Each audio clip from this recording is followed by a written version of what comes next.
Hello everyone, this is me Sanjay sir from OPS and welcome you to online education.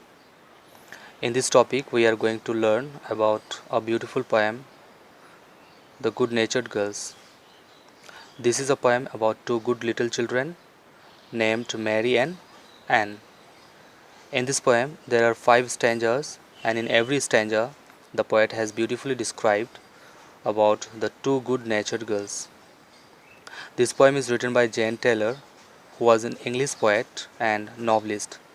She was born on 23rd September 1783 in London and died on 13th April 1824. She is widely known to us for the famous children's rhymes Twinkle Twinkle Little Star. Now, let us read the poem stanza by stanza. The first stanza. Two good little children named Mary and Anne both happily live as good girls always can. And though they are not either sullen or mute, they seldom or never are heard to dispute. In the first stanza, the poet describes that there are two good little children named Mary and Anne. They live together happily. They are not like bad-tempered girls or those who remain silent. They are always cheerful and happy. Now let us read the second stanza. If one wants a thing that the other would like, well, what do? Must they quarrel or strike? No, each is so willing to give up her one that such disagreement are there never known. In the second stanza, the poet describes that for one particular thing there may some argument, quarrel or fight to each other, but this is not. They are always willing to give up for one another.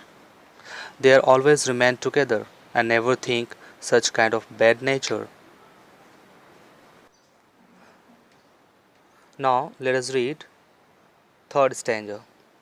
If one of them happens to have something nice, directly she offers her sisters a slice, and never like some greedy children would try to eat in a corner with nobody by.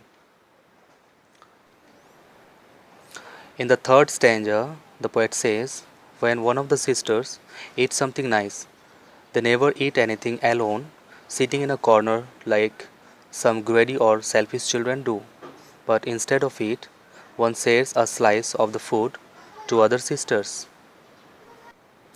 Stanza fourth, when Papa or Mama has a job to be done, these good little children immediately run, nor dispute whether these or the other should go.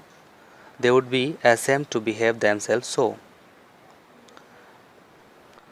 In the fourth stanza, when there are some household work of their parents, both of them instantly run to help their parents without any argument or quarrel. If they behave wrong, they would feel shame and guilty for that. Now let us read fifth stanza.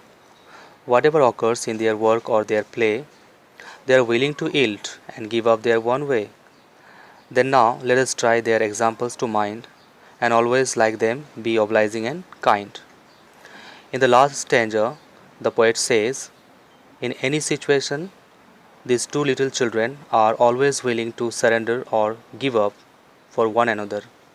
And also the poet convey an inspirational message to all the children to be kind, cheerful and obliging like Mary and Anne. That's all for now. We'll see you with the same topic with its summary and question and answer. Till then, take care and thank you for watching.